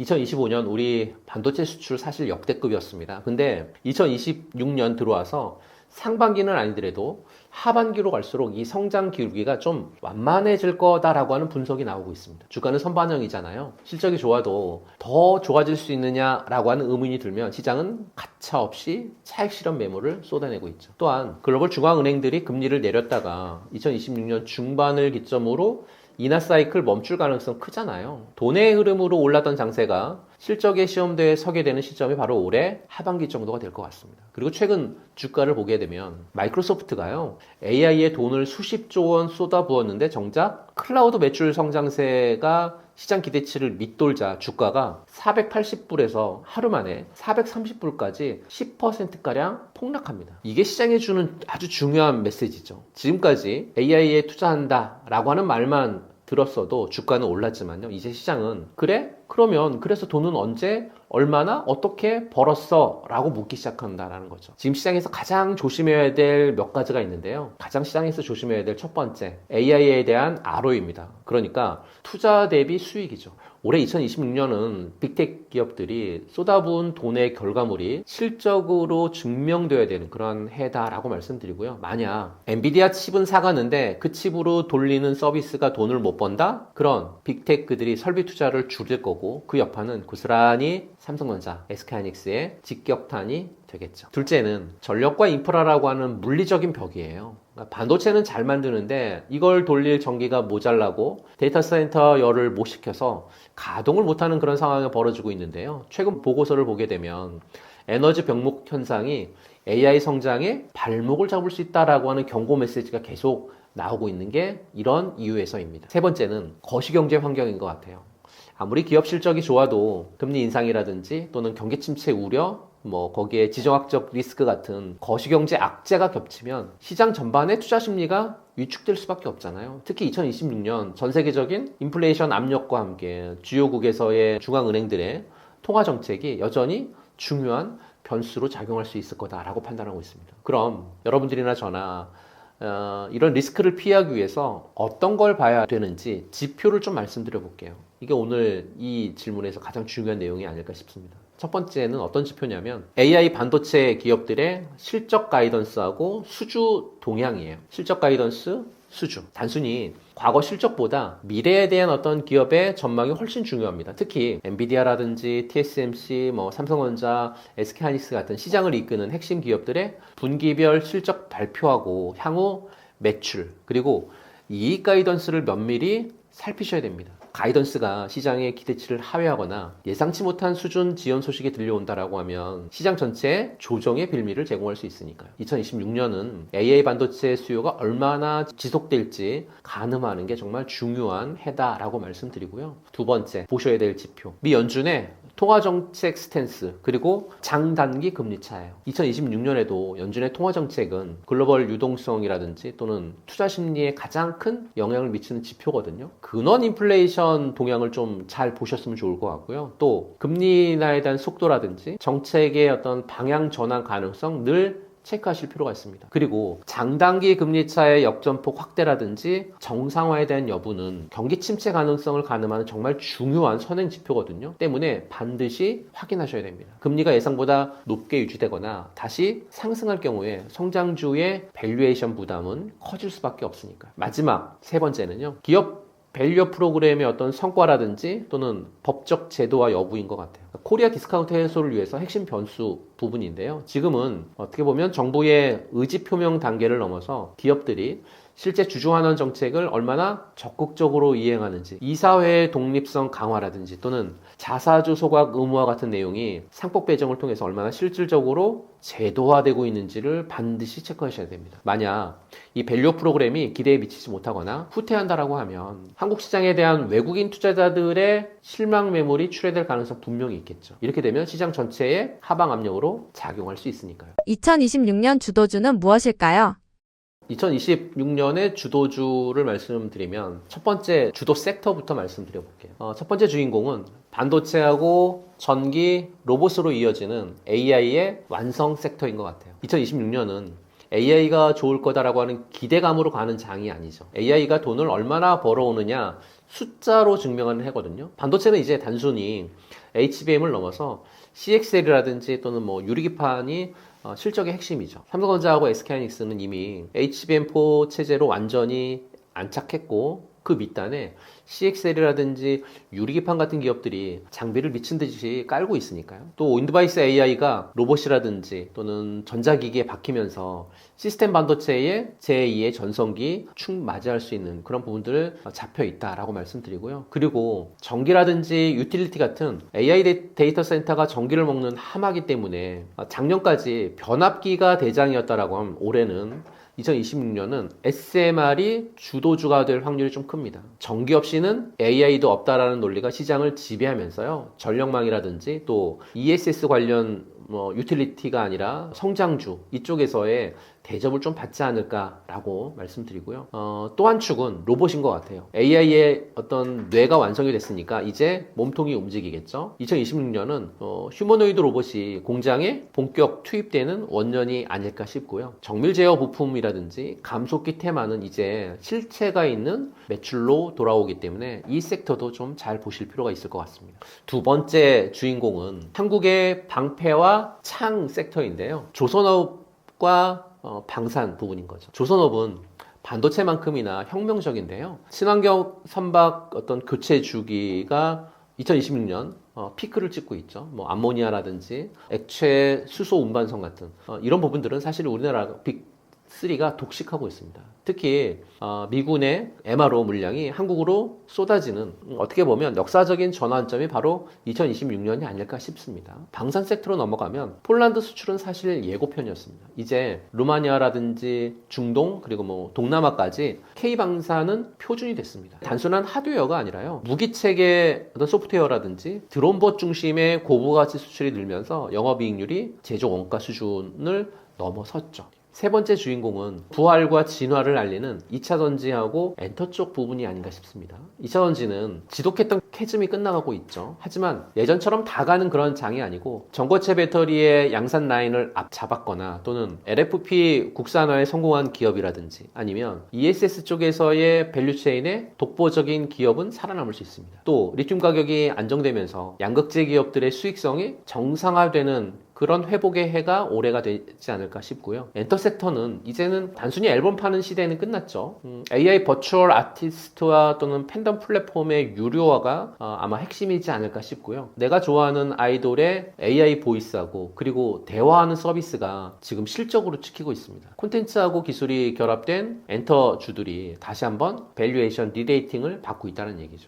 2026년 중요한 건 승자 독식 현상이 심화될 거라고 하는 점이죠. 각 섹터 내에서도 명확한 기술 우위 또는 압도적인 시장 점유율 그리고 독점적인 지위를 갖고 있는 기업들이 훨씬 더 큰 성장률을 이룰 것으로 판단하고 있고요. 무조건적인 섹터보다는 각 섹터 내에서 진정한 리더를 찾아내는 해안이 그 어느 때보다 중요한 해가 되지 않을까라고 말씀드리고 싶고요. 섹터를 키워드로 말씀을 좀 드리면 조방원, 반바지로, 컨 조선, 방산, 원전, 반도체, 바이오, 2차전지, 로봇의 컨텐츠 이렇게가 올해 2026년의 키워드가 아닐까라고 말씀드리고 싶습니다. 촬영일 기준 삼성전자 주식은 15만 원입니다. 현재 시장은 삼성전자에게 어떤 평가를 내린 걸까요?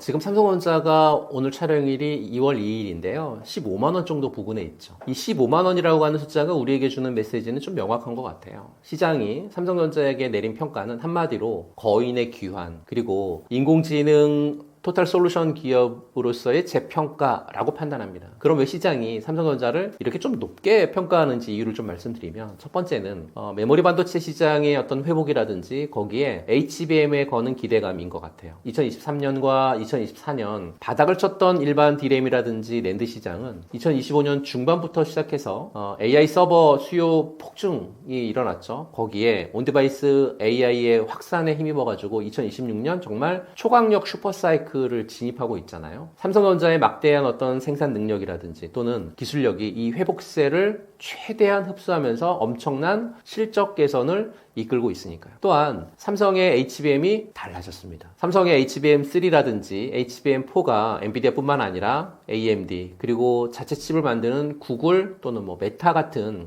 빅텍 기업들에게 메인 공급사 지위를 조금씩 탈환하고 있다라고 하는 데이터가 조금씩 쏟아지고 있습니다. 특히 삼성만의 장점이죠. 턴킨 시스템. 즉 메모리부터 파운드리 또는 어드밴시드 패키징까지 한 집에서 다 해주는 이 시스템이 AI 칩의 리드 타임을 획기적으로 줄이면서 시장의 압도적인 선택을 받은 것으로 판단하고 있습니다. 두 번째 평가는 파운드리인 것 같아요. 그동안 TSMC에 밀려서 만년 2인자 소리를 들었죠. 근데 삼성이 세계 최초로 도입했었던 게이트 올 어라운드 구조의 2나노 공정이 드디어 수율 안정화에 성공하면서 대박을 터뜨렸습니다. 최근 뉴스를 보면요. 저전력이 생명인 AI 모바일 칩 시장에서 퀄컴과 같은 대형 고객사들이 삼성의 2나노 공정으로 대거 귀환하고 있다라는 소식이 들려오고 있습니다. 시장은 이제 삼성전자를 단순한 메모리 회사가 아니라 TSMC의 유일한 대안자 또는 경쟁자 이렇게 보기 시작했다는 거죠. 15만 원 또는 16만 원이라고 하는 주가는 바로 이 파운드리 사업부의 가치가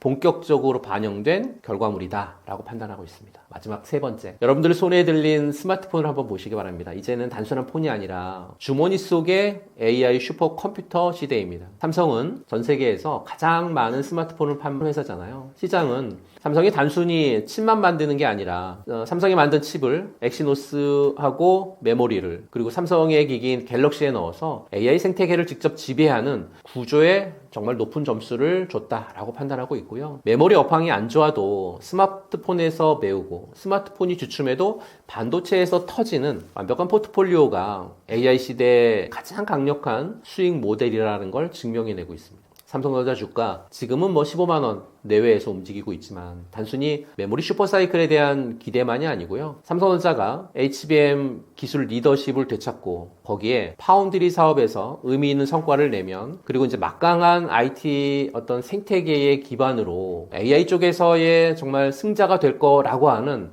강력한 믿음이 지금 시장에서 바라보고 있는 현재 삼성전자 주가 15만 원에 담긴 가격표가 아닐까요? 하지만 이 가격에서는 엄청난 기대치하고 실패해서 안 된다라고 하는 압박감이 함께 따라오고 있는 것 같습니다. HBM4 양산 성공이라든지 또는 파운드리 고객의 어떤 확보, 그리고 차세대 기술 선전 같은 시장이 기대하고 있는 목표들을 얼마나 성공적으로 달성하느냐에 따라서 15만 원에 있는 삼성전자 주가가 16만 원을 넘어서 더 높은 곳으로 갈 수도, 혹은 기대에 미치지 못할 수도 있으니까요. 삼성전자는 지금 역사적인 변곡점에 있는 것 같습니다. 위에 말씀드린 세 가지가 정말 삼성전자를 20만 원으로 끌고 올릴 건지, 아니면 14만 원, 13만 원 쪽으로 목을 조리고 끌어당길 건지를 결정할 가장 중요한 사항이 아닐까라고 말씀드리고 싶습니다. AI 반도체 훈풍 속에서 삼성전자 주가는 유독 둔해 보이는데요. 이유가 무엇인가요?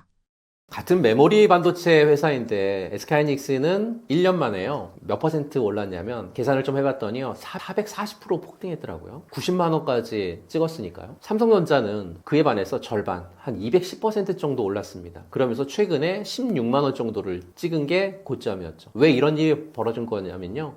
핵심은 시장이 믿는 스토리에 있다라고 말씀드리고 싶습니다. 첫 번째 이유가 HBM 경쟁력 차이인 것 같아요. SK하이닉스는 HBM 시장 점유율을 60% 이상 올려놓았으니까 압도적 1위잖아요. 엔비디아 젠슨 왕이 직접 부스에 찾아가서 HBM 잘 부탁한다 라고 말할 정도였으니까요. 2026년 HBM 물량은 이미 완판됐고 2027년까지 공급 부족 상태입니다. 시장은 하이닉스를 AI 시대의 필수 공급자로 판단하고 있는 것 같습니다. 반면에 삼성전자는요, HBM 점유율이 지금 17% 정도입니다. 엔비디아 공급망에 한참 뒤처졌다가 최근에야 HBM3 공급을 시작을 했으니까요. 물론 HBM4에서 일시나노 공정을 업계 최초로 도입하면서 삼성이 돌아왔다라는 평가를 받기 시작했죠. 2026년 HBM 매출이 전년 대비해서 3배 증가할 걸로 전망을 좀 하고 있고요.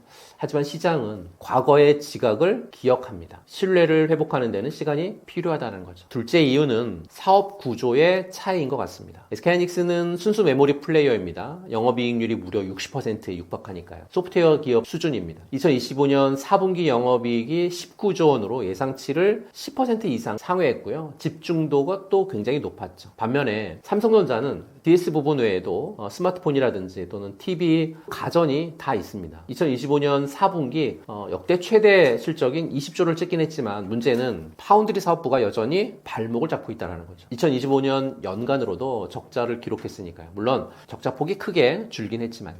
세 번째 이유는 파운드리라고 하는 무거운 배낭이 발목을 잡고 있다라고 말씀드리고 싶습니다. 이게 아주 뼈아픈 지점이죠. SK하이닉스는 메모리에만 집중하는 선택과 집중을 했습니다. 번 돈을 고스란히 HBM과 차세대 메모리에 쏟아부으면서 초격차를 만들었죠. 근데 삼성전자는 메모리에서 번 돈을 파운드리의 2나노 또는 1.4나노 공정 개발에 쏟아붓고 있죠. 문제는 여기서 터졌습니다. 수조 원 또는 수십조 원을 쏟아부었는데 파운드리의 점유율은 여전히 TSMC하고의 어떤 큰 격차를 보이고 있고 적자폭은 쉽게 줄어들지 않고 있으니까요. 투자자들 입장에서 메모리에서 번 돈 파운드리에 밑빠진 독에 불 붙고 있는 거 아니야? 라는 의구심 당연히 가질 수밖에 없죠. 하이닉스는 성장주 대접을 받는데 삼성전자는 가전도 하고 스마트폰도 하고 파운드리도 하는 정말 무거운 종합회사 대접을 받으면서 전체 기업 가치가 낮게 평가받고 있는 그런 상황이 지금 펼쳐지고 있는 것 같습니다. 삼성전자는 여전히 글로벌 최고의 반도체 기업이고 막대한 자원이라든지 또는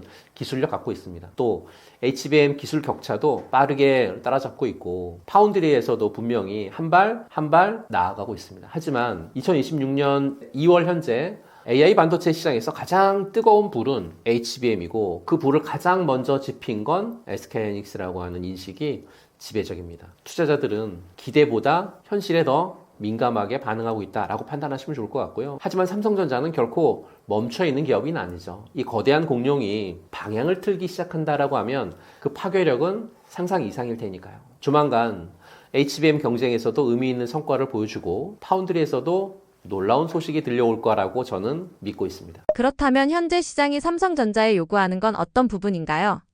증권가하고 글로벌 헤지펀드 매니저들이 삼성전자에 요구하는 어떤 숙제를 좀 정리해 드릴게요. 이거 해결 안 되면 삼성전자 주가는 박스권입니다. 숙제라고 하니까 좀 부담이 되죠. 숙제 첫 번째는 HBM4에서 추격자 꼬리를 떼고 선도자임을 좀 증명을 해야 됩니다. 가장 핵심은 바로 이번 달인 것 같아요. 2026년 2월부터 시작되는 HBM4 양산이죠. 그동안 하이닉스가 엔비디아 물량을 선점하면서 주가 프리미엄 다 가져갔습니다. 시장은 이제 삼성한테 묻고 있는 것 같아요. 삼성, 이번에 진짜 1등 할 수 있어? 라고요. 최근 리포트를 보면 삼성의 HBM4 공급 점유율이 최대 40%까지 올라갈 거라고 하는 전망 나오고 있는데요. 하지만 투자자들은 숫자를 직접 눈으로 보기 전까진 안 움직이겠죠. 2월 양산에서 수율이 얼마나 안정적으로 나오는지, 또 엔비디아의 차세대 루빈 동행에서 삼성이 얼마나 큰 파이를 갖고 오는지, 이 두 가지가 주가 20만 원 돌파의 첫 번째 열쇠라고 판단합니다. 두 번째 숙제로 가볼까요? 숙제 두 번째는요, 파운드리 2나노에서 빅피쉬를 낚아와야 하는 거죠. 이게 진짜 중요합니다. 지금 삼성전자가 밸류에이션을 못 받는 가장 큰 이유는 파운드리가 돈은 엄청 쓰는데 손님이 없다라는 겁니다. 시장은 삼성에 TSMC 말고 삼성을 선택한 글로벌 빅테크가 누구냐라고 묻고 있거든요. 사실 애플까지는 아니더라도 퀄컴이나 엔비디아나 혹은 오픈 AI 같은 기업들이 우리 차세대 AI 칩은 삼성 2나노 게이트 올 어라운드 공정으로 만든다라고 하는 어떤 단독 계약 소식이 들려야 한다는 거죠. 단순히 물량을 좀 나눠받는 게 아니라 TSMC의 대안이 아니라 삼성만이 할 수 있는 기술을 선택했다라고 하는 증명이 필요한 겁니다. 2나노 게이트 올 어라운드 공정에서 전력 효율이 TSMC보다 압도적이라는 게 실제 제품으로 증명이 되는 그런 순간 삼성 주가는 사실 멀티플 자체가 달라질 테니까요. 숙제 세 번째로 가볼까요? 세 번째 숙제는 AI 시대에 걸맞는 사업 포트폴리오라든지 또 기술의 삼성으로의 어떤 회귀 부분인 것 같아요. 시장이 궁금해하는 건 거대한 삼성전자가 정말 AI 시대를 어떻게 관통할 건가 달려 있거든요. 온디바이스 AI 전략의 어떤 성공적인 구현을 통해 사용자 경험을 어떤 혁신하는 그런 모습이 좀 나와줘야 될 것 같고, 반도체 부분은 AI 칩을 만들고 또 모바일과 가전이 이를 활용해서 정말 혁신적인 제품을 내놓는 선순환 구조를 사실 명확히 보여줘야 된다는 거죠. 그리고 메모리 반도체 업황 개선에 따른 어떤 수익성 회복 뿐만 아니라 AI 관련되어 있는 어떤 고부가가치 제품들, 이런 쪽에서의 비중 확대를 통해 가지고요, 장기적인 마진 구조 개선에 대한 로드맵을 시장에 납득시킬 만큼 알려줘야 됩니다. 그리고 지금 재무통들이 기술 결정력을 쥐고 있으니까 의사결정이 너무 느리다라는 소리가 여기저기서 좀 나오고 있거든요. 최근에 단행된 2026년 정기 인사를 보면 상무진을 전진 배치했는데, 이 상무진 전진 배치한 상무진들의 나이대를 보시게 되면 역대급입니다. 30대 상무진이 전진 배치를 했습니다. 굉장히 많은 분들이. AI하고 로봇 부문을 독립시킨 건 아주 고무적인 신호 부분이라고 판단합니다. 시장은 삼성전자가 관료주의를 벗어던지고 AI 솔루션 기업으로 완전히 체질 개선을 하는지 지켜보고 있거든요. 메모리만 파는 회사가 아니라 AI 전체 판을 짜는 회사라는 인식이 박혀야 비로소 하이닉스하고의 밸류에이션 격차가 사라지지 않을까라고 판단하고 있고요. 삼성전자는 여전히 세계 최고 기업 중에 하나 맞습니다. 하지만 주식시장은 좀 냉정하죠. 시장은 삼성전자가 말로만 하는 것이 아니라 HBM 그리고 파운드리에서 실질적인 성과를 보여주고 그 어떤 AI 혁신이 삼성전자 전체를 어떻게 이끌어갈지 명확한 그림과 실행력으로 증명하라고 사실 강력히 요구하고 있습니다. 이 숙제에 삼성전자가 어떻게 대응하느냐에 달려 있는 것 같고요. 향후 몇 년간 삼성전자 주가 방향성이 여기에서 결정되지 않을까라고 말씀드리고 싶습니다. 삼성전자는 싸니까 언젠간 오른다는 믿음이 아직 있는 것 같습니다. 여전히 유효하다고 보시나요? 여전히 유효는 합니다. 하지만 무조건적인 믿음은 좀 위험하지 않을까라고 말씀드리고 싶습니다. 투자는 믿음이 아니라 확률이기 때문이죠. 언제 또는 얼마나 어떤 조건에서가 빠진 믿음은 투자가 아니라 전 도박이라고 말씀드리고 싶고요. 우리가 버리지 말아야 할 진짜 희망이 무엇인지를 좀 말씀을 좀 드려볼게요. 우리가 버리지 말아야 할 정말 희망은 싸다는 건 매력이 아니라 경고일 수도 있다라는 거죠. 그러니까 주식시장에서 싸다는 건 두 가지 의미가 있어요. 하나는 보석이 정말 흙탕물에 빠진 저평가고, 다른 하나는 물건 자체가 시대에 뒤처진 낙오인 거죠. 지금까지 삼성전자는 기다리면 결국 메모리 사이클이 돌아와서 돈을 벌어다 주는 그런 회사였거든요. 하지만 2025년, 2026년 현재 시장의 판이 바뀌었습니다. 이제는 범용 메모리가 많이 팔리는 게 중요한 게 아니라 누가 AI 전용 칩을 더 잘 만드느냐의 싸움이 됐으니까요. 시장이 삼성전자에 낮은 밸류에이션을 주는 건 삼성이 가진 어떤 공장과 장비는 굉장히 많지만 거기서 나오는 제품들이 AI 시대에 얼마나 비싸게 팔릴지 의문이다 라는 경고의 메시지죠. 즉 과거의 잣대로 싸다고 판단하는 건 위험한 밸류 함정에 빠질 수 있다 라는 뜻인 것 같아요. 두 번째는요, 언젠간 오른다의 어떤 전제 조건이 AI 시대의 리더십 확보로 좀 바뀌었어요. 그러니까 언젠간 오르기 위해서는 AI 시대의 핵심 기술인 HBM이라든지 또는 파운드리에서 선두주자 혹은 최소한 빠른 추격자로서의 면모를 확실히 보여줘야 된다는 거죠. HBM3E를 넘어서 HBM4 같은 차세대 HBM 기술 리더십을 되찾고 또 핵심 고객사의 어떤 퀄테스트 통과라든지 그리고 대규모 어떤 공급 소식이 구체적으로 나와야 3나노나 2나노 같은 첨단 파운드리 공정의 안정적인 어떤 수율 확보하고 또 엔비디아라든지 구글 같은 빅텍 기업들의 어떤 고객사의 어떤 수주 소식 이러한 구체적인 성과가 시장 점유율 확대가 뒷받침되면 비로소 언젠가 오른다라고 하는 믿음이 강력한 힘을 발휘할 수 있지 않을까라고 말씀드리고요. 과거처럼 덩치와 안정성이라고 하는 프리미엄을 받기 어려운 시대라는 걸 인식하셨으면 좋겠다라는 말씀드리고요. 세 번째는 지금 초우량 기업의 의미도 사실 재정의되고 있거든요. 그러니까 삼성전자는 대한민국을 넘어서 세계적인 초우량 기업임은 변함없는 사실입니다. 그러나 주식시장에서 초우량은 단순히 크다는 것을 넘어서요, 미래를 주도할 혁신 역량과 함께 빠르게